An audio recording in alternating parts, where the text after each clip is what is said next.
My wife, Sherry, thought I didn't know about her plans. She thought I was stupid, or at least unaware of her growing affair with her co-worker, Todd. She believed that I would let her horn me in, and that I would accept that she would have him to continue to be her husband. She had something else to do. She didn't realize that I had suspected her for a long time. I had noticed changes, clear signs of infidelity, things like working late more often, sexual upgrades to her closet, more aggressive sex, and a loss of interest in all the things we used to care about. I tried to talk to her about it several times, but each time my concerns went unheeded. Sherry, of course, denied that anything was wrong. She said it was just my insecurity and possessiveness working overtime, so I had no choice but to hire a private investigator. I refused to remain blind to the truth. I would never tolerate my wife cheating on me. I made that clear from the very beginning of our relationship and repeated it many times during the 10 years of our marriage. So, with mixed feelings, I sat in private investigator Jake Sloan's office and listened to his report. I was relieved when he made it clear that Sherry had not cheated. However, that relief was short-lived when he added the word, "for now."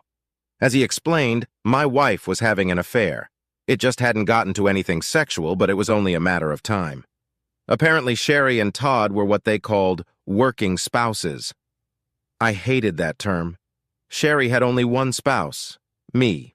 Some might find that expression cute and harmless, but to me it meant that she was having an intimate relationship with someone else. Well, as it turns out, she was. According to the PI's report, Sherry and Todd had lunch together every day, just the two of them.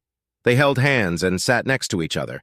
He provided numerous photos of them hugging, sometimes even kissing. I was infuriated by what I saw and wanted to strangle that smug jerk, Todd. In addition to lunches, the lovers often worked late together, even though there was no good reason for it. It was as if they wanted to avoid going home to their respective spouses and siphon off as much us time as possible from each day. The detective told me that he was able to trace Sherry's emails and messages. I knew this was completely illegal, and I could never use it in a divorce. In our state, divorce for adultery was possible, but difficult. No-fault divorces were much easier, and I didn't need to use evidence for that anyway. I just wanted it for my own purposes. Sloan refused to give me copies of the actual messages. He wouldn't even let me see them. Instead, he offered me a summary of what they contained. He assured me that my wife had never spoken disparagingly of me. Several times, Todd tried to disparage me, but Sherry wouldn't let him. I guess it could have been worse. Emails and texts confirmed their romantic relationship, although neither of them professed love. Their conversations were very sexual. As I sat in his office pondering my next steps, Sloan gave me the worst news. Todd's wife was going out of town for 3 days to visit her mother. The lovers had decided to take the opportunity to meet and consummate their relationship. The only thing standing in their way was me. They weren't sure how they could spend the night together if I was still around. Since I wasn't leaving town, it would be almost impossible. They were mulling over all sorts of plans. One of them was to tell me that Sherry was going on a girls-only trip for the weekend. She was afraid I'd talk to one of her friends and find out the truth. She didn't want to bring in anyone to create a viable cover story, so the idea was dropped.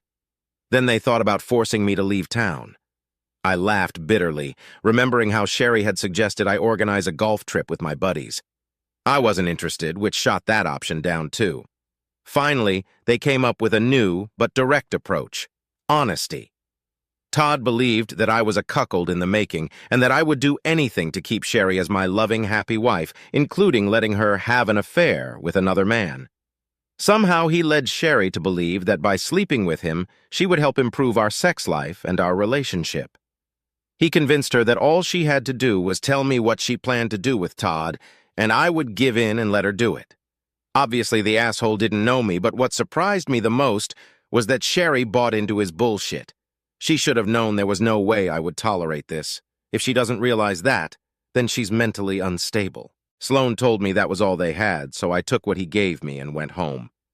I asked him to keep monitoring Sherry's messages and to let me know if anything changed. On Friday, Sloan called me and told me that Sherry was going to meet with me the following Monday after work. She was going to tell me that she was going to go on a date with Todd on Friday night. This date started with dinner and dancing. but ended with the couple spending the night in a hotel room having sex until they passed out.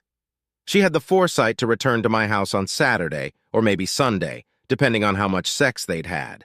Sherry and Todd rehearsed her entire speech and convinced themselves that I would accept her demands. They knew I'd be upset, even angry at first, but Sherry was going to assure me that this was just a one-time thing, even though they both knew it wasn't. She tried to tell me that she would have sex with me later as a reward for my understanding. Realizing that Sherry and I hadn't had it in months, she assumed that I would be so happy to have sloppy seconds of Todd that I would acquiesce to her wishes. How nice of them to think of my needs. I only had 2 days to prepare for the confrontation. Sherry and Todd jokingly called it an intervention. I'll be damned if it would go the way she envisioned. I decided that I would turn their intervention into my ban. I spent the weekend going through scenario after scenario, trying to figure out what I was going to do and how I could fix my marriage. First, I had to decide if I wanted to fix it. I wasn't sure I knew. As I thought about how I felt about Sherry, my plan of action evolved organically.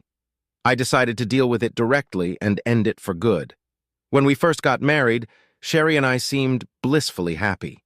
We spent all our time together sharing everything we had experienced in life. She was my best friend and my best lover. Somehow it all seemed to disappear. Maybe that's just the way things work. Nothing lasts forever. Perhaps my view of marriage was rather old-fashioned and idealized. I thought we would be a team, going through life together, fighting side by side against the trials and tribulations that would befall us. Sherry and I had been married before, but unsuccessfully. If that marriage failed too, maybe the problem wasn't us. Maybe it was the institution of marriage itself. How can people expect to maintain feelings, desires, interests, and passions when fate insists on being fickle and finding ways to change everything and everyone? In a world of 30-second sound bites, fast-paced culture, social media, and instant gratification, perhaps marriage, like dinosaurs and CDs, is obsolete. I thought, if Sherry wants to be with Todd, maybe I should just let her. Then I woke up and came to my senses. There's no way in hell I'm going to let her toot my horn. I may not want her anymore, but I'll be damned if I'm going to let Todd get the upper hand on me by claiming rights to my wife. To hell with it. I was ready for a fight when my wife called me just after lunch on Monday. "Hey, Sherry," I began. "Is everything okay? You never call me at work anymore. I hope everything is okay." "Hi, honey," she replied.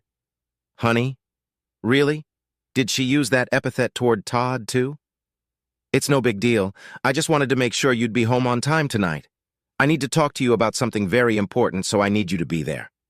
"Oh, okay," I replied, and added, "Yeah, that's good, because I have some important news for you, too. I have to be home at 5:15 or so.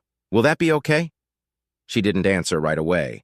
When she asked that, it was only to get information. "Big news? What kind?" she asked. "I'll tell you tonight," I said, and decided to end the conversation. "I'm right in the middle of my monthly report. I need to get it done so I can leave on time. I'll see you at home." I hung up the phone and walked down the hall to my boss's office to let him know I was taking the rest of the day off. He didn't mind, and that was good. I had a few things I needed to prepare for the ban. I was sitting at the kitchen table when I heard the garage door open at 5:27. I was nervous, but also very angry. I was trying my best to remain outwardly calm while unbridled emotions raged inside me. I had an open bottle of Sauvignon Blanc on ice and 2 glasses at the ready. 2 minutes later, the door opened and Sherry walked in alone, tossing her keys and purse on the table. I was glad she hadn't brought Todd with her. That would have complicated things. I smiled. "Hi, honey," I said, repeating the affectionate expression she'd used during the day. "Welcome home.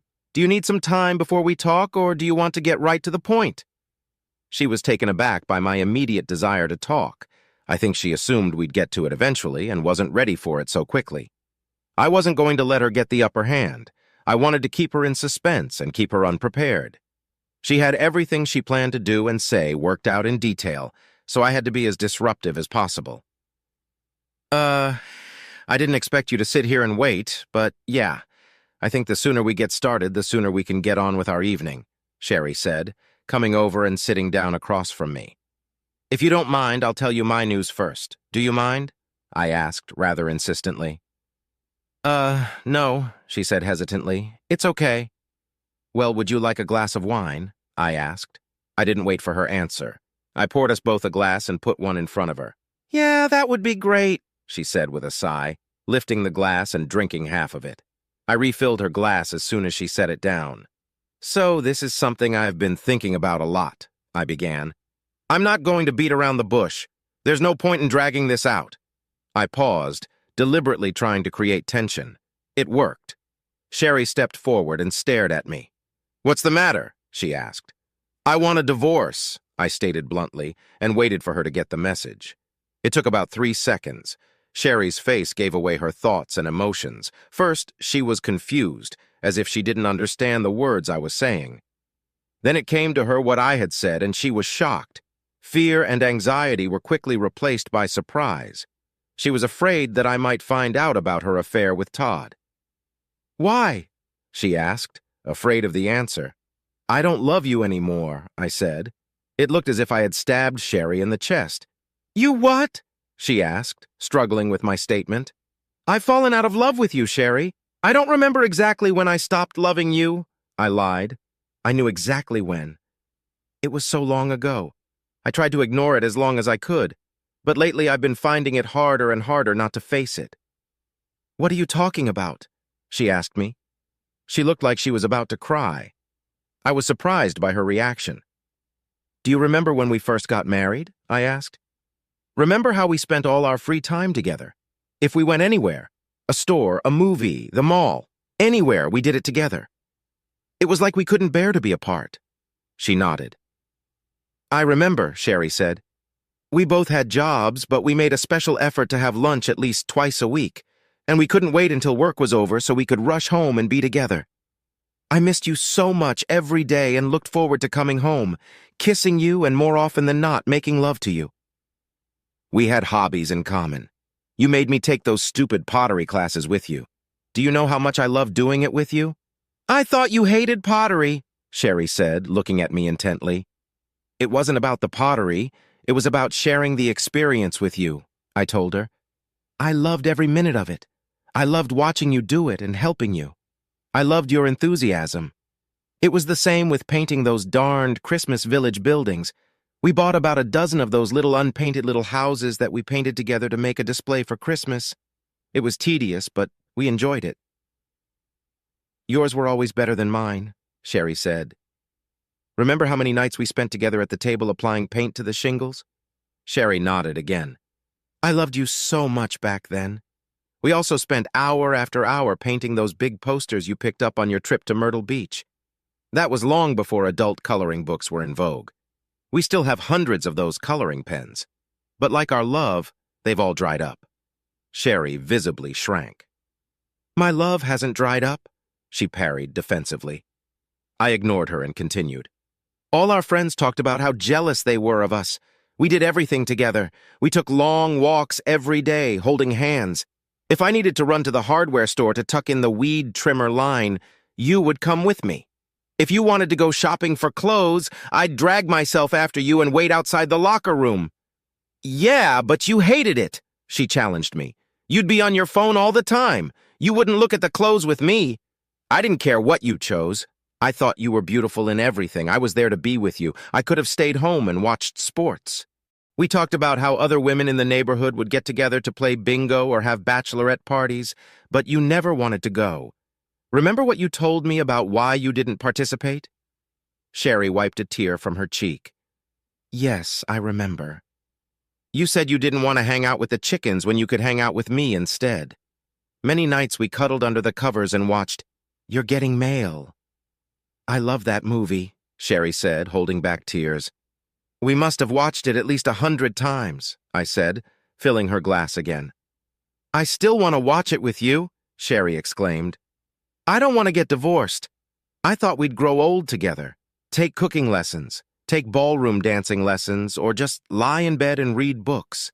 Anything as long as we were with each other. But we're estranged from each other, Sherry. I don't know exactly when it started, I said, looking intently into my wife's eyes. We went from eating out 2 or 3 days a week to eating out weekly. Sherry was the credit for that. She once told me that she didn't have time to eat lunch so often outside of the office. That was a lie. She still ate outside, only she chose to do it with someone else. And then, before I knew it, we stopped eating lunch together altogether. I started joining my coworkers at lunch. Over time, I found myself enjoying their company, perhaps even too much. I exaggerated, but I tried my best not to put the blame on Sherry. I didn't want to make her get defensive and start fighting back. This conversation could go bad very quickly or turn into a scolding. That wasn't my goal, at least not yet. And then coming home early to spend time with each other stopped being so important. We worked later and later. When we finally did get home, we were often distant or distracted. "Why didn't you ever talk about this?" Sherry asked. "If I had known it was important to you, I would have tried to have lunch with you more often or not work so late." "You're right," I said, agreeing with her, even though I'd said it many, many times. "I wish I could understand why it wasn't important for you to be with me. Maybe if I had, I could have changed or done something to make you want to spend more time with me. I think I failed in that regard. I felt like I was taking responsibility for our estrangement. That was far from the truth. I knew that if I hit Sherry with Todd first, we couldn't end the discussion without it getting nasty. I would never make her see my side of things. I'd be the controlling, jealous asshole. Before I revealed what I knew, I wanted her to remember what we had and think about her role in destroying it. Gradually, we stopped doing almost everything together. You started going to your bachelorette parties. I started going to poker nights. You'd go to spas on the weekends. I'd go golfing.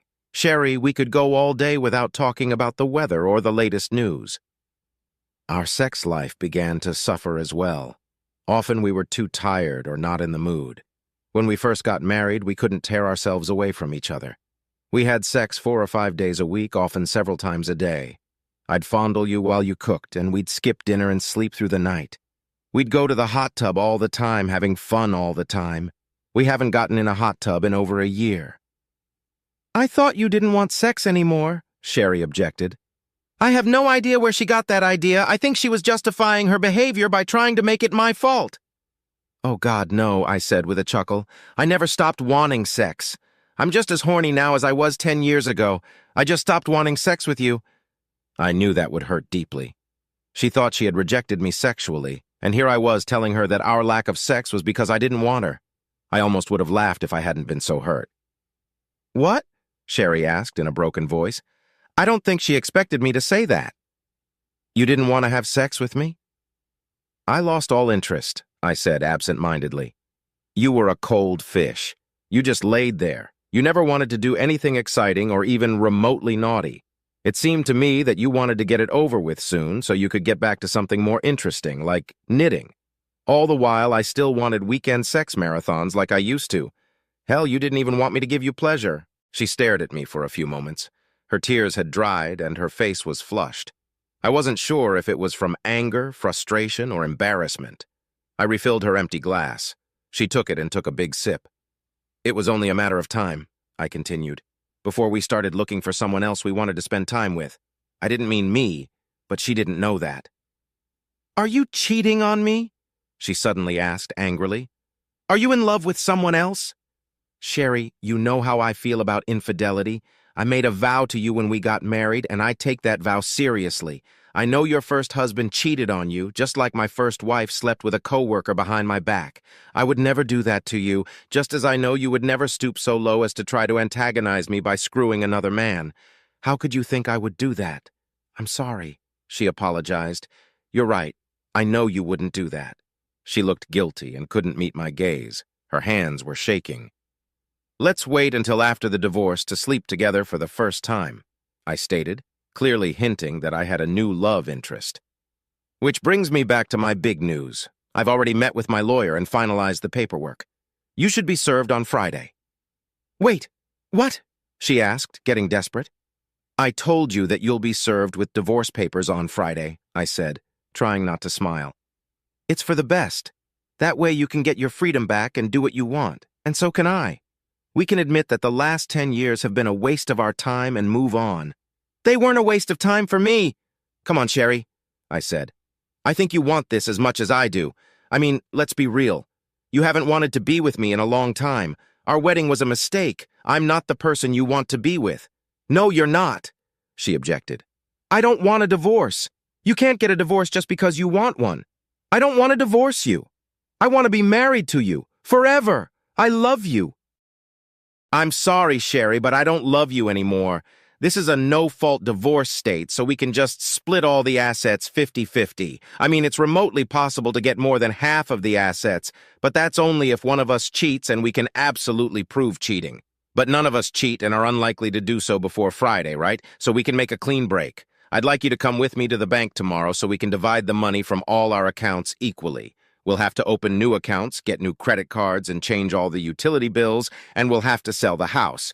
I have a realtor coming on Wednesday to put it on the market. Wait! You're in too much of a hurry! Sherry yelled. I don't know what to do. Please stop! She cried again. Don't worry. I've already packed my things, and I'll be staying in a hotel room until I can move permanently. You can stay here until the house is sold. Wait!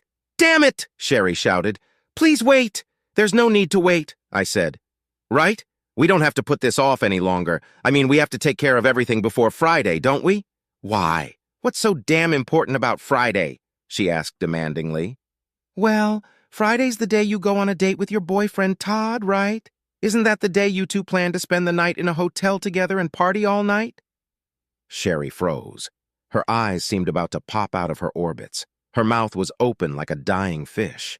She tried to say something, but all that came out of her throat was a hiss. Did I have the wrong day? Wait, I said, pulling a folder from under a stack of Better Homes and Gardens magazines and opening it.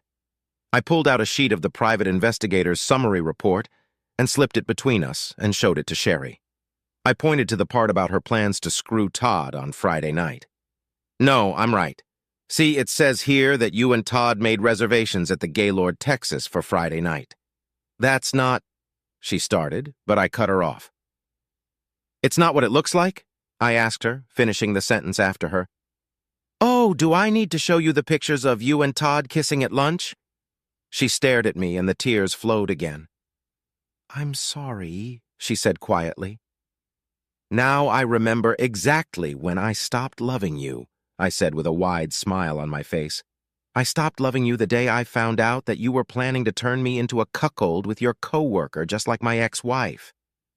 I'm sorry, honey, she blurted out, trying desperately to convince me.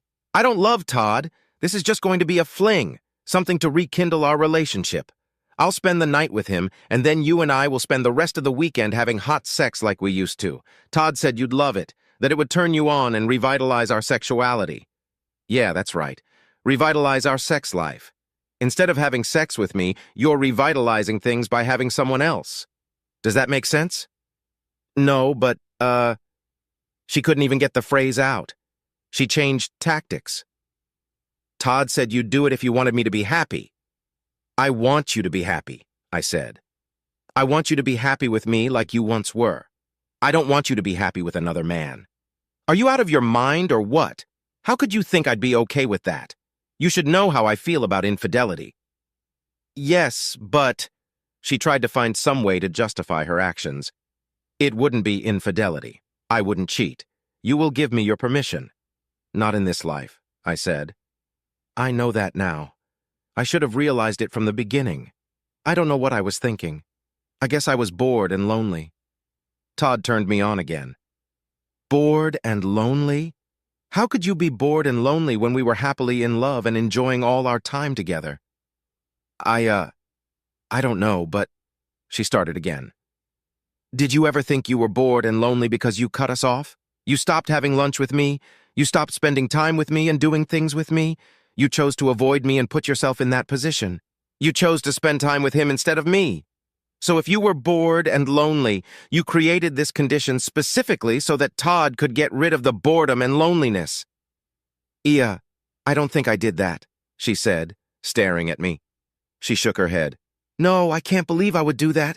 I thought you stopped coming to my house for lunch.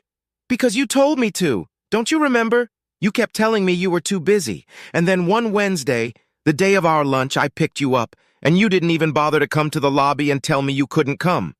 You texted me to go to lunch without you. After that, I stopped coming over, and you never even mentioned that we stopped having lunch. I don't think you even realized it. Sherry looked at her hands. You were so absorbed in your world that you didn't realize you were losing me. You were all about you and Todd. Well, you can have him now. I don't want him, she snapped at me, looking up at me. I want you. I want us. I want us to be the way we used to be. I'm so sorry. I screwed up. I gave up on us. It's too late, I said, shaking my head. You can't think like that. I didn't cheat on you. We didn't do anything. I won't see him again. I swear. I'll quit my job. I'll go work somewhere else. Please. I don't want to lose you. I still love you. You've cheated on me in every way but one. But that's the most important thing. We didn't have sex. I was stupid. I was crazy about Todd. I didn't love him. I've always loved only you. I don't know what I was thinking. I would have gotten over him and come back to you as soon as I got rid of it. But it's over now. I can see it now. I know it. It was stupid. I was stupid. Todd means nothing to me. Please, baby, please, don't leave me. It's not that simple, Sherry. Why can't it be? I screwed up. I did it. But you stopped me before I went too far. You did go too far, I disagreed. Just sex would have sealed the deal. I didn't do anything. We were just friends, she exclaimed. You should have been friends with me more than anyone else, I objected. I have a lot of girlfriends. I don't kiss them. I've never wasted time on them. I've never replaced you with them, and I never plan to fuck them and make you take it. Sherry dropped her head in her arms, sobbing. I'll never neglect you again and take you for granted. I swear it. Please, can't we treat this as a big mistake? Can't you forgive me and give me another chance? This isn't fucking Monopoly where you can get jail from a free card, I told her. You didn't just make a big mistake. You left our love and gave your heart to another man. No, he never had my heart. My heart was always yours. And you were going to give him your body? But I didn't. You stopped me. Damn it, don't you love me enough to fight for me? Do I mean so little to you? You meant everything to me.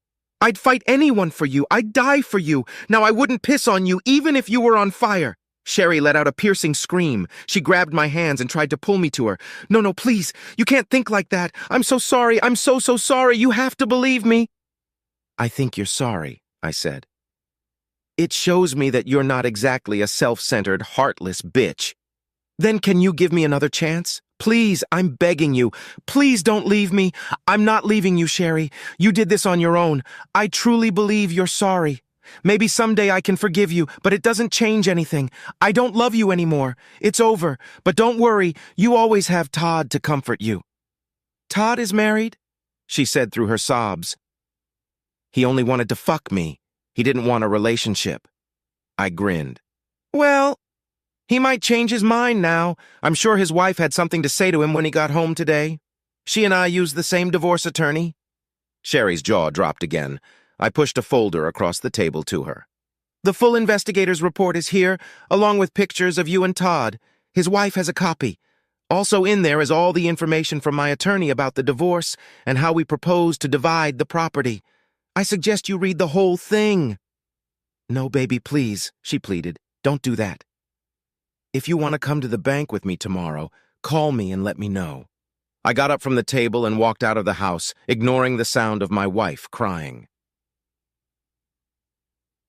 Epilogue. Sherry was struggling with the divorce.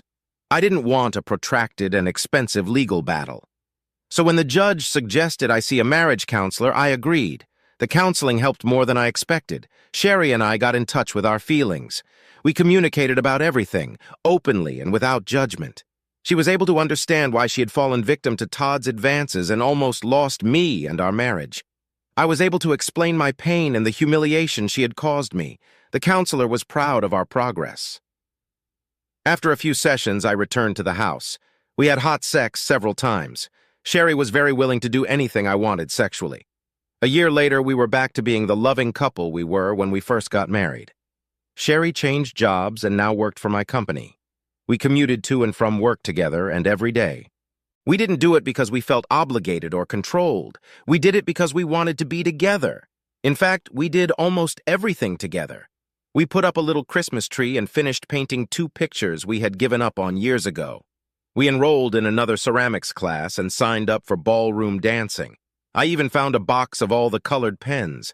Much to my surprise, they weren't dry after all.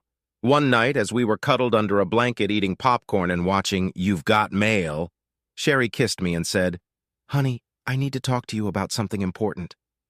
I saw tears come to her eyes. I felt my heart skip a beat and I started to panic. Before I could say anything, Sherry continued, "You're going to be a daddy." I smiled and wiped the tears from her cheek, saying in my best Tom Hanks accent, "Don't cry, Sellers. Good. So I'm just obsessed with happy endings. Sue me."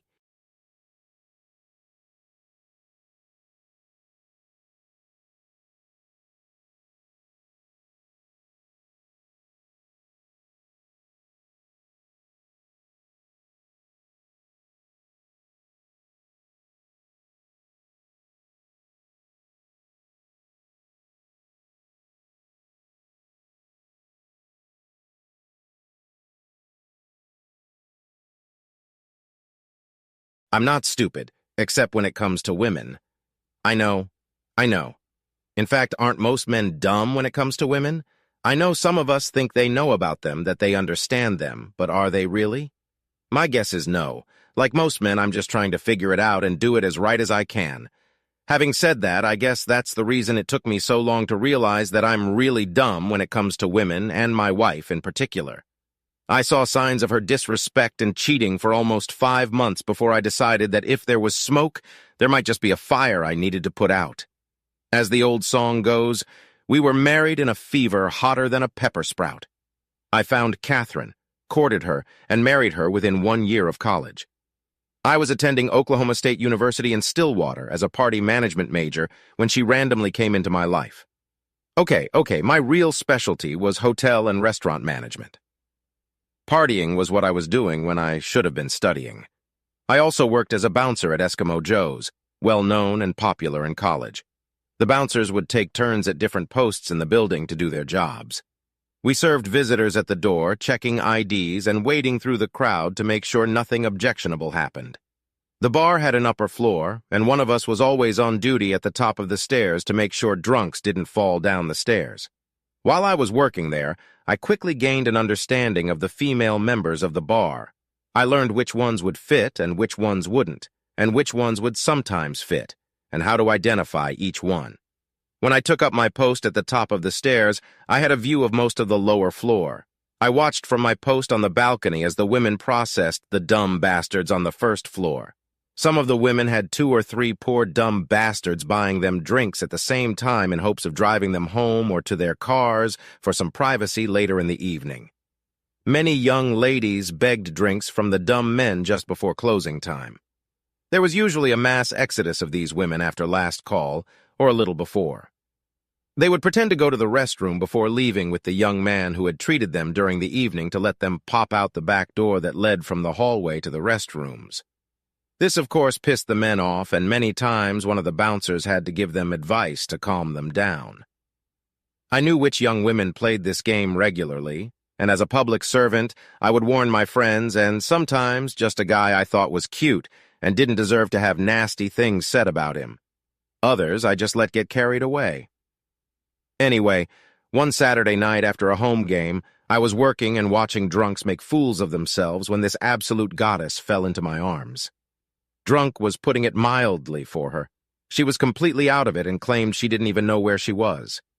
She couldn't find the girlfriends she supposedly came with, but I figured it out. I'd never seen her with these women before, and they were one of the worst groups to sneak out the back door after drinking for free all night. I was pretty sure they were gone. It was after last call, and they usually ran out when last call was announced. About this time, as Catherine was literally hanging in my arms, the man she was begging for drinks from came over. He looked at me fiercely and grabbed her arm. "Come on, Kelly," he said. "We need to get out of here. I was beginning to think you'd disappeared because of me." Well, now I think I know her name. I was about to let her go with the young man when she came to her senses and looked at him questioningly. "My name isn't Kelly, it's Catherine. Who are you? Why do I have to go with you? Where are Cindy and the other girls? I was supposed to go with them when the bar closed." The man just pulled her by the arm and said, "Kelly, Catherine, whatever. I've been buying you drinks all night long, and now you're coming home with me." Catherine came to her senses again and tried to stand up and pull away from the man. She looked scared and said, "No, I don't know you, and I don't want to go with you. Now leave me alone." The man tried to pull her away again, but she resisted. I figured she really didn't know him and didn't want to leave, so I pulled her over to a chair and tried to get between them. "Hey, kid," I said. "Looks like the lady doesn't want to go with you. Now why don't you just leave like she asked before we get in trouble?" A mask of hatred appeared on his face, and he shoved me. "Back off, asshole. This bitch is with me, and we're leaving. Now leave it alone if you know what's best for you." I pulled back a little, then grabbed his arm and with a swift movement pinned it behind his back. He cried out in pain as one of my fellow bouncers approached. "You got a problem, Dave?" "Nah. This guy wanted to take the lady with him, but she didn't want to go. He didn't want to take no for an answer, but I think he understands now. Don't you?" Having said that, I pulled the jerk's arm up a little more, and he howled in pain again and lifted himself up on his tiptoes. "Oh, yeah, I get it. Just let me go, asshole." I walked the man to the door and out to the edge of the sidewalk. I gave him a little nudge and said, "All right, get out of here, buddy. We have your picture now, so I don't want any more trouble from you, or we'll have to call security next time." I walked back into the building and saw a couple of waitresses crowded around Catherine. She passed out right in her chair. Damn, that's what I was thinking. Patty looked at me and said, "Dave, Catherine lives in my dorm. If you help me get her back to the dorm and put her in her room, I can take care of her from there." Well, that's what I did, and that's how I became one of Catherine's favorite people. The following weekend, I was working on a Friday night when a beautiful woman jumped up to me, wrapped her arms around me, and pulled me against her before imprinting a very careless and long kiss on my lips. I pushed her away and said, "Wow, what's this all about? You saved me last Saturday. Patty told me you stopped that asshole from driving me home. Then you drove us back to the dorm and helped her get me into my room. I don't know what would have happened to me if you hadn't saved me. I didn't even know that he and my dork friends had done the old trick of drinking and running out the back door at last call without me. I was supposed to go with them, but they wouldn't wait for me and just left.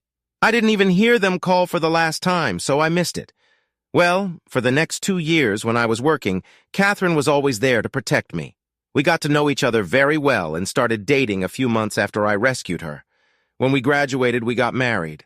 Catherine is just a little demanding. She loves parties and dancing, likes to eat good food and drink good wine. It's all good. We have a great job and no kids, so we can afford it. We just can't afford as much as she wants right now, and it pisses her off when I tell her we can't go out before payday. Some of our arguments about money revolve around the fact that my parents are pretty wealthy.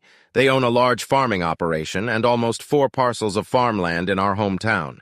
We also have a large year-round resort for fishing and hunting. When I tell Catherine that we can't afford something, she almost always yells that if I wasn't such an idiot, I would have gotten it from my parents. She thinks I should come home and take a management position with my dad so we can make a lot of money and be a big duck in a little puddle. I have told her repeatedly that I am here at this job to get some real-world experience and learn how the big boys do it before I go back to our company. The resort manager plans to retire in another 3 years, at which time I will take his place. That's not fast enough for Catherine. I started getting snide comments about my ability to earn enough to pay our bills. Sometimes Catherine would go out after work with her girlfriends and come home broke. Many times over the past few months I had to pick her up or pay for a cab. About 5 months ago, all that stopped. Oh, she still came home agitated, and many times I had to go with her to the office the next day to pick up her car. Sometimes I had to take her to her favorite bar to pick it up, but I never had to pay off the cab driver or pick her up. Once or twice I found her asleep on the living room floor when I came downstairs the next morning. I wondered how she got into the house if she passed out on the floor outside the door. Finally, after some arguing, I decided to find out what was really going on. I did what many men do in a similar situation. I bought voice recorders and put them in Catherine's purse, in her car, and even one in her office hidden under her desk. I tapped our landline and bought the necessary equipment to copy her cell phone calls. What I found out killed my love for her. She was having an affair with one of the men she worked with. Many late nights and Saturday shopping trips with the girls over the past 5 months were her liaisons with good old Gregory Anders. He was one of those obnoxious salesmen you hate. Greg was arrogant. He had an ingratiating smile, and he sucked up to his betters. His only saving grace, or maybe not, was that not only was he the highest-paid salesman in her company, but his father owned the damn place. I had enough notes to realize two things. When I cut back on our visits to expensive restaurants, cut back on entertaining, buying fine wines, going to expensive plays, and so on, Catherine complained long and loudly at work about how badly I was treating her. Gregory noticed that Catherine was unhappy and began following the women on their night outings. He spent money, bought them drinks, and generally showed them the good life until he got Catherine interested. After that, he managed to talk her into meeting him for lunch at an expensive bistro.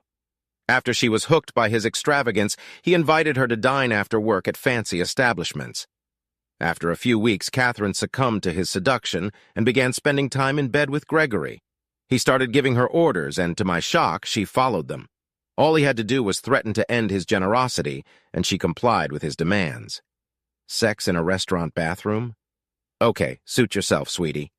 I even had tapes of him telling her to cut back on the amount of sex we were having because he didn't want my sloppy seconds. He told her she had to make sure it was more than 24 hours from the time she slept with me to the time she slept with him, or he would dump her. He said, "I refuse to have sex with my woman after she has been with someone worse. I don't care how you do it, but you have to make sure you are clean before you come to me."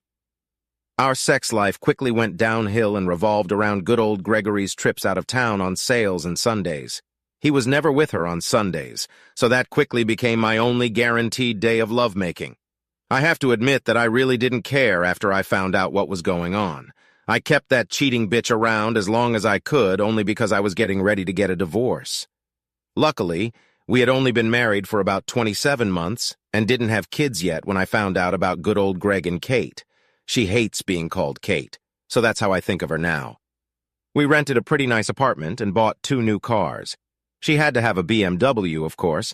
I was very happy with my 2010 F-150 Super Crew 4X4, which I bought new when we graduated from college. When we went somewhere, she refused to go in that darn old truck and insisted we go in her car. Of course, we rarely go anywhere together now. I just do enough with her to keep her in the dark. Today begins my revenge on Kate and Greg. She has a date with him for tonight. She plans to meet him at the mall at 6:30 p.m. They are going out for drinks and then dinner at a new French restaurant. Afterward, they are going dancing. She tells me she is going with the girls to a baby shower. Kate got out of the shower at 5:30 and started getting dressed. She was ready to leave at 6. That would be just enough time for her to get to the mall and meet Greg. I waited in the hallway by our bedroom door until she came out. I burst into the room and enclosed her in a hug. I kissed her and started rubbing her. "Damn it, Dave, stop it. You know I have to meet the girls at 6:30 p.m. I don't have time for that, and besides, you'll ruin my makeup." "I'm sorry, sweetie, I just need you so badly. How about we do a quickie now and then have a good fuck when you get home?" "No, I don't have time, Dave." I pushed her back until her feet hit the edge of the bed. I already knew she was wearing thigh-length stockings and bikini panties. When her feet touched the bed, she fell backwards and I thrust over her. I kissed her and pulled away. She screamed about how I had ruined her makeup and that now I had soiled her. She headed to the bathroom to clean herself up, but I grabbed her and dragged her to the door and down the hall. As we passed the table where she kept her purse, I picked it up and held it out to her.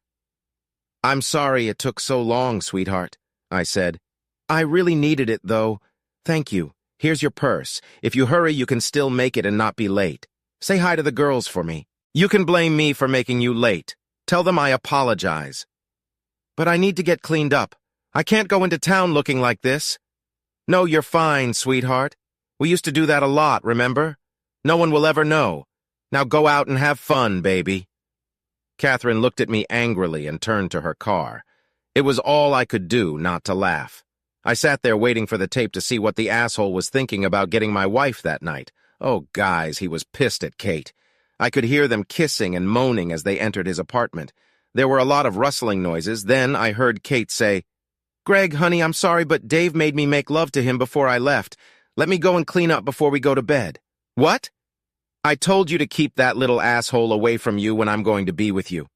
I heard a spanking and Kate screamed, "Now get your ass into the bathroom and clean yourself up."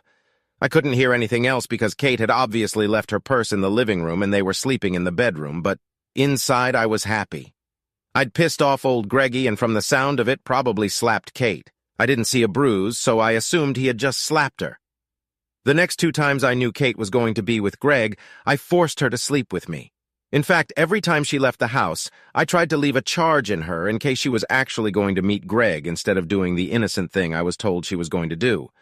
Greg was getting angrier and angrier because Kate kept coming to him after me. He called her a cheater and other horrible names. Almost every time she cried before he roughly took her, it was so awesome.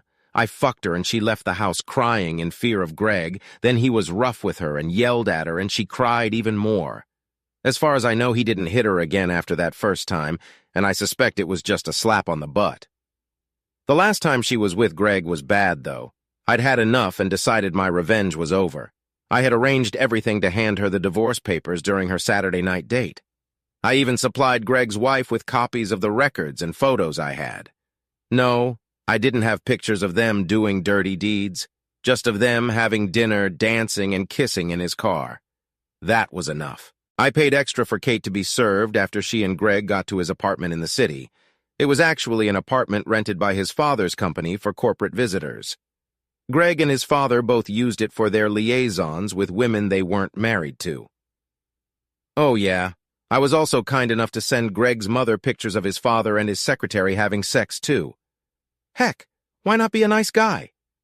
The maintenance man met Greg and Kate in the lobby of the condominium.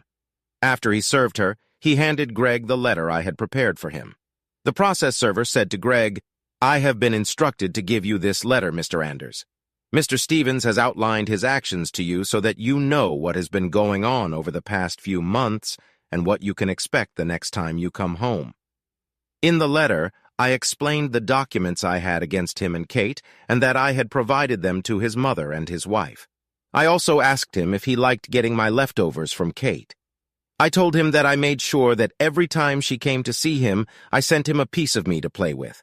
I'm afraid Greg got so angry that he hit Kate. He managed to hit her twice before the guard grabbed him and dragged him away. I heard that, and I heard the guard call the police and an ambulance for Kate. I felt sick to my stomach. Yes, I wanted to hurt Kate, but I didn't want her to get hurt physically. I just didn't know that Greg would actually try to beat her up. About an hour later, I got a call from the hospital. They wanted me to come over, do some paperwork, and bring Kate home. I laughed and said, "I'm sorry, ma'am. I can't do that. Kate and I are getting a divorce and she doesn't live with me. Why don't you call her lover and ask him to pick her up?" "Oh, well, I guess I can do that. What's his name?" I gave her Greg's name and phone number. She was quiet for a moment, then said, Sir, I'm sorry, but I can't call Mr. Anders. Your wife is in the emergency room because Mr. Anders beat her badly this evening. I believe he's in jail right now, sir." "Okay, here are 2 more phone numbers. Maybe one of them can help." I gave the phone numbers of Kate's parents and one of her 2 best friends. I don't know who picked her up. I haven't heard from her in almost 4 days. Wednesday night, I left work and found Kate waiting for me at my truck. When she saw me, she slowly got out of her truck and walked over to me. Kate had tears in her eyes as she stopped in front of me. "David, honey," she said, "can we please talk about everything? Please?" "No, Kate, there's not much to talk about. You cheated and I caught you. Now we're getting divorced," I said. "But I don't want a divorce, Dave. Can't we just get it over with? I have nowhere to go. Please, I need to go home, Dave. I promise I'll feel better if you just let me come home and let me make it up to you." "No, that's not going to happen, baby. I heard Greggy had to move into your little love nest. Why don't you move in with him and his daddy? I bet they'd be happy to take care of you." I walked around Kate and got into my truck. When I closed the door, she stood there crying. She didn't move until I was out of sight. Now, here was another thing I didn't understand about women. Kate worked full-time and made almost $36,000 a year. Why didn't she have enough money to rent a place like I did? Why did she move into that damn apartment with Greg and his father? I don't know. What I found out from the police report is that Greg and his father beat her so badly that she died after 3 days in the hospital. She apparently pissed them off when she refused to let them have her alone. She thought she was Greg's mistress, and they would get married after the divorce, according to the statement she gave to the police before she died. Now I really feel like shit. Kate ruined our marriage in search of the good life. I killed Kate with my stupid revenge. I looked up and said, "Bartender, give me another. We gotta get this shit over with." I was floating and the world was spinning, and then a goddamn mule kicked me in the head. There were dozens of people standing over me. I peeked under the goddess's short skirt. She looked down at me. Her face reflected shock, and she fell to her knees beside me. "David, is that really you? Why the hell were you so drunk you fell off your bar stool?" "Patty?" "Yeah, Dave. I'd ask how you're doing, but I don't think you're in any condition to tell me. Let's get you up and see if we can sober you up a little." Patty and one of the bouncers helped me to her cubicle. She gave me coffee. I ran to the bathroom twice to get rid of the coffee and most of my insides. God, I'm glad I don't have to clean up after myself. After a couple hours, I was at least able to talk without too much trouble. Patty demanded an explanation of what I was doing there so drunk. I told her the whole story you just read and said, "So, you see, Patty, I killed her. I don't know what I'm going to do now. I hated her for what she did to me, but I didn't want her dead." Patty sat there in shock. She stared at me with her mouth open. Finally, she put her arm around me and hugged me tightly. "Dave, some of what you did was pretty mean, but you did not kill her. That asshole Greg killed her. You couldn't have known he would do it." Patty sat staring off into the distance for a while, then said, "You know, Dave, it's partly my fault. I regret now that I never told you about Catherine while we were in college. Even after you started dating, she had her eye on guys. If they had a lot of money or very little and were willing to spend it on her, she would screw them. Often on nights when she wasn't spending time with you at the Joe's, she'd go out with some guy with deep pockets. Where do you think she got the money for those expensive clothes she wore? I never told you because you weren't exceptional back then. And I really didn't think you'd fall for her tricks and marry her. Heck, you worked at Joe's and knew what kind of tramps walked around there. I thought you were only after her for her figure like the other guys. So, you see, I'm kind of to blame, too. I was sitting there looking at Patty. Even in college, right? Damn, I just don't understand women. I thought we were doing so well." "Dave, don't paint all women with the same brush. You know, a lot of us aren't like that. If you use that criteria, I guess I should run away from you because all men are like Gregory, right? Dave, I know that's not true. I've worked with you for 2 years. I know what kind of man you are. How many women have you brought home and put to bed when they were so drunk they could have been raped if someone hadn't taken care of them? Dave, you just need to internalize that women are like men. There are good, decent players, and there are not. There are women players just like there are men. Look for the good ones and do your best. We reason differently than men, it's true, and we're guided more by emotion, but it's not that hard to understand, is it?" Patty smiled and pulled my hand. "Come on, Dave. Let me take you home. By the way, where do you live? If you're really interested in learning something about women, when all this settles down, I'll give you some lessons on how to understand them, okay?"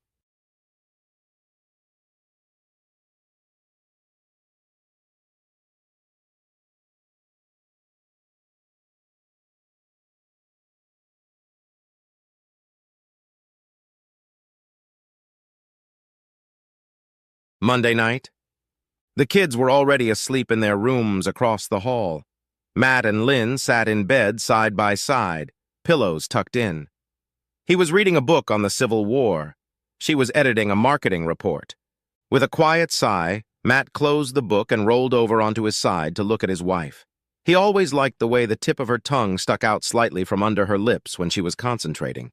Her pen hovered over the paper and she absent-mindedly tucked a strand of dark hair behind her ear. "Linny?" She answered without looking up. Matt waited, and after a moment she turned to look at him. "Do you love him?" Lynn froze and turned slightly pale. She stared at him silently. She just couldn't bring herself to play this game of asking, who, or trying to lie. Matt deserved better than that. "No," she said. "So it's just about sex, then?" "Matt, she began, trying to hold his gaze, then lowered her eyes to the papers in her lap. "Yeah, I think it's all about sex. Flirting and then sex." "I see," he said. Silence. "I think I'd like you to sleep in the guest room," he said, his voice remaining calm and quiet. She nodded and got out of bed, slipping her feet into her slippers. She reached for the robe on the chair. "Unless, of course, you slept with him in this bed. If you did, I'll never sleep in it again." "No," she said. I didn't do that. She wanted to say, how could you think I would do such a thing? But that would have been ridiculous given the circumstances. Without another word, Matt turned off the light on the night table and lowered his head onto the pillow, turning his back to her. Lynn stared at him for a moment, her face tense with pain. Then she quietly left the room, closing the door behind her. Friday night. When Matt got home, the house was full of delicious smells. He hung up his coat and Lynn came out of the kitchen to greet him with a smile, though she didn't dare come close. She was wearing one of her beautiful aprons that she wore when guests came over. Beth and Jason are having dinner at the Frankels. I thought I'd cook us something nice tonight, she said, trying to keep a smile on her face. Matt looked into the dining room.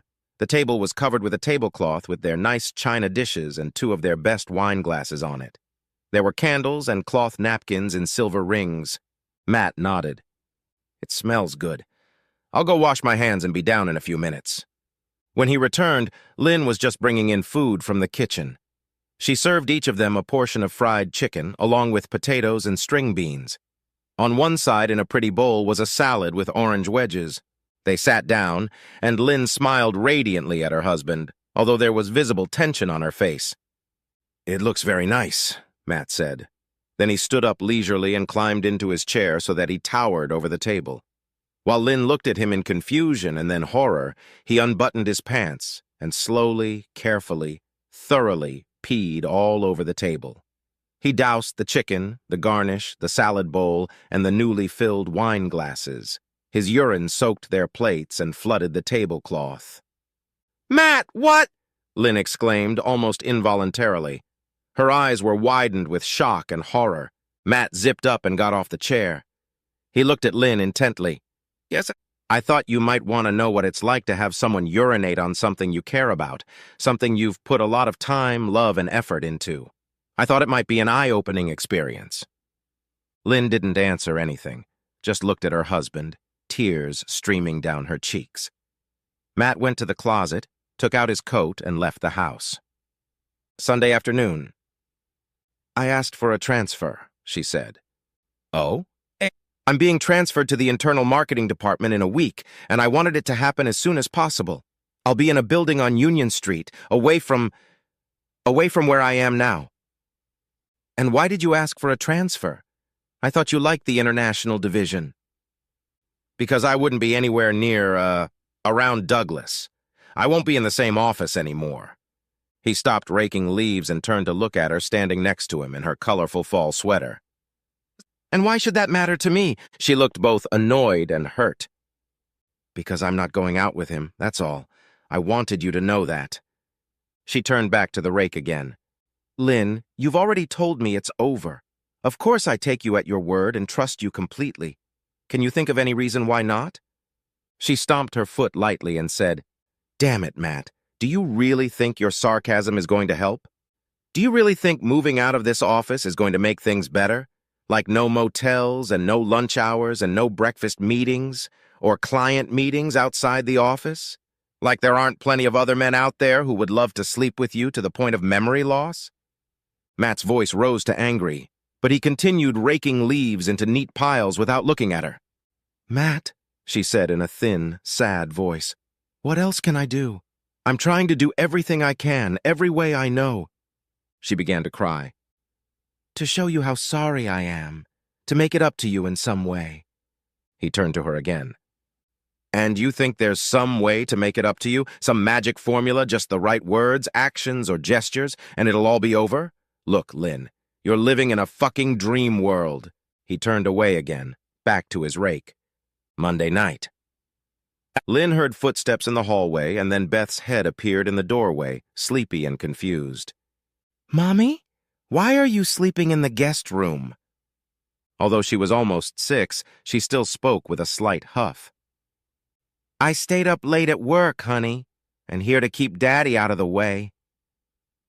"Did you have a bad dream?" Beth nodded solemnly, and Lynn jumped off the bed to hug her. "Lie down with me, Bethy, you and Big Bear." She tucked her daughter and Bear with her under the covers and lay down beside her.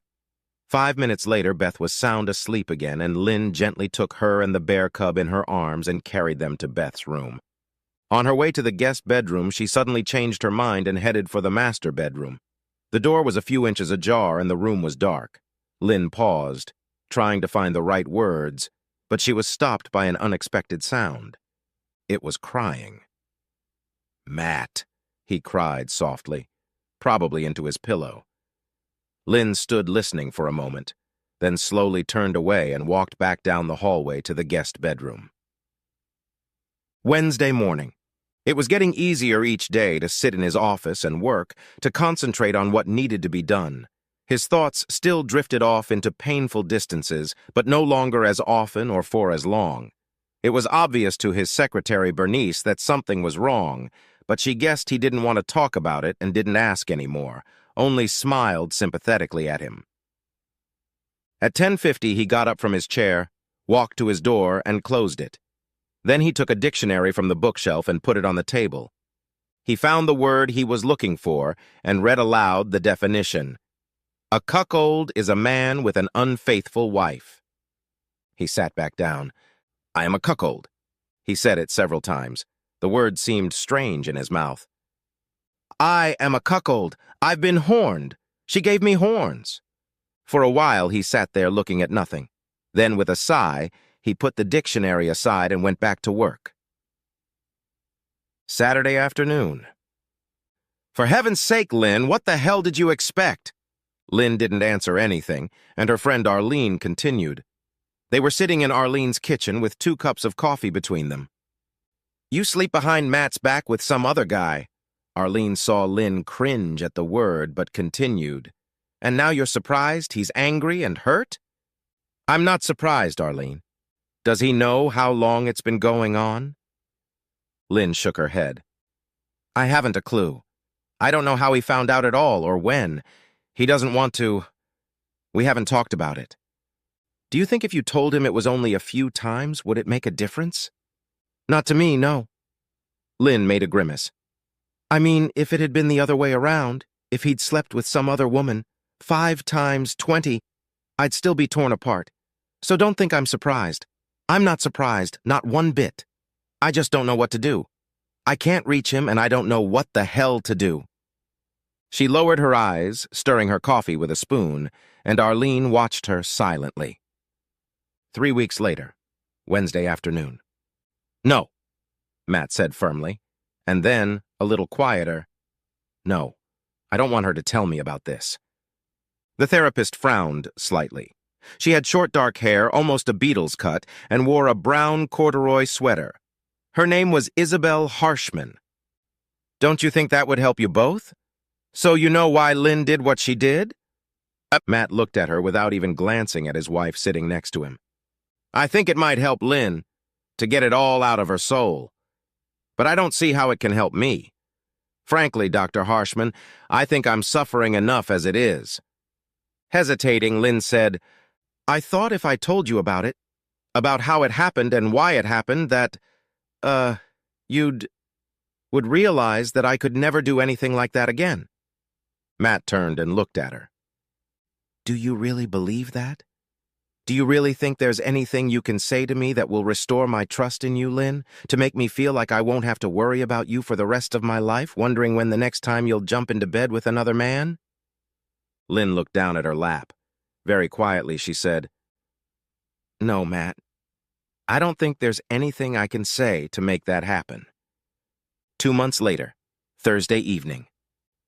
"Oh, Matt, it's so beautiful here." She smiled broadly at him, squeezing his hand across the table. They were sitting at a table on the veranda overlooking the Caribbean Sea. The air was delightfully warm, and the red hue of sunset still hung in the sky. On the table between them was a pitcher of sangria and a plate of fried shrimp. "Beautiful, isn't it?" His answering smile didn't quite match hers. There was some tension on his face, perhaps around his eyes. He squeezed her hand in return for a few moments, then lifted his fork to spear another shrimp. "Thank you so much for agreeing to come down south with me." Lynn knew he was having trouble holding her gaze for longer than a moment. An hour later, they were making love in their hotel room. Later, they lay side by side, Matt on his back with his arms behind his head, and Lynn snuggled up to him with her head on his chest. "That was wonderful, baby," she murmured in a low, relaxed voice, and Matt reached down to gently stroke her back. She seemed almost asleep, but then she lifted her head to look up at him. "Are you making me your bitch?" she asked playfully. Matt looked at her, his brow furrowed slightly. He sighed. "When we do it in the missionary position, He looked away. "I watch your face, your expression, and I can't stop seeing you with him, imagining you looking up at him, just as—" Matt didn't finish the sentence. They lay motionless, and Lynn suddenly felt a chill. After a few minutes, Matt got up, pulled on shorts and a t-shirt, put on sandals, and left the room. 7 weeks later, Saturday night. They worked in silence most of the time, standing in front of bookshelves on opposite sides of the room. Lynn was sorting out their CDs and Matt was doing the books. He said, "Shall I keep the Dickens novels? I've read them all." "As you like. Take them if you want them. I'm not going to read them." She pulled out another handful of CDs and put the ones that belonged to Matt on the small stack beside her, then turned and looked at him. She watched the muscles in his back move under his tank top, how every movement he made was smooth and precise. It was all so familiar, it brought tears to her eyes. In a low voice, she said, "You know this isn't what I want. I've never wanted this." Matt froze for a moment, but didn't turn around. He held back his reply and turned back to his books. He didn't need words. They both knew what he would say. 5 weeks later, Sunday night. "Mommy! Mommy!" screamed Beth and Jason, jumping out of Matt's car and running into the house to hug her, their overnight bags left abandoned on the ground. Both started talking at once. They told her about the zoo, how the giraffes were their favorite. "They have such long necks," and that Daddy had bought cotton candy for each of them. Then, finished with their greetings, they ran past her into the living room and turned on the TV. Matt smiled as he walked toward the house, carrying the bags the kids had dropped off. Lynn smiled back. "Seemed to like the zoo." I still couldn't tell if they were excited or terrified. We got very close to the giraffes. They towered over the wall right above our heads, and they also liked the giant tortoises. It was a nice day. They chatted for another minute or two. Lynn said, "Would you like to come in for a cup of coffee?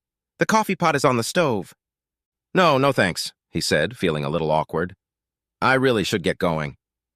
"Okay," Lynn said, trying to keep a smile on her face. "I'll see you Wednesday night," he said, and turned to his car. She stood watching him until the Taurus reached the end of the street and turned left, out of sight. 4 months later, Monday evening. Beth sat at the kitchen table and colored while Lynn cooked dinner. Jason was sitting on the floor putting together his favorite wooden compound picture puzzle for the 500th time. It was a multicolored clown and had 17 pieces. "Mommy, are friends supposed to kiss?" Beth looked at her mother expectantly. Lynn turned to look at her. "I don't know, dear. What do you mean by that?" "Well, I never kiss Artie or Melissa or my school friends." She made a grimace. "It's so disgusting kissing Artie. But we met a friend of Daddy's and they kiss all the time." Jason looked up from his puzzle. "Angela's nice," he said. "Yeah, she's nice. She made us hot dogs and macaroni and cheese." Jason interrupted. Then he lost interest in the conversation and went back to his puzzle. "Oh, and she also said that next time we could go out for ice cream. But she and Daddy keep kissing, you know, like you and Daddy used to do. Do friends always kiss?" Lynn squeezed her eyes tightly shut for a moment. Then she opened them and smiled at Beth. "Well, honey, some friends kiss, and some don't. It all depends on the circumstances. But kids your age don't kiss their friends, so you don't have to." "Okay," Beth nodded and went back to her coloring. She was making a duck, although it looked a lot like a stegosaurus. "Dinner?" Lynn called out. "Go wash your hands." When the children returned to the table, she said, "At least 2 pieces of broccoli each. Otherwise, there will be no dessert tonight. She watched them put ketchup on their hamburgers and start eating them. Then she went back into her bedroom and closed the door. She sat down in the chair by her bed, put her face in her hands, and cried,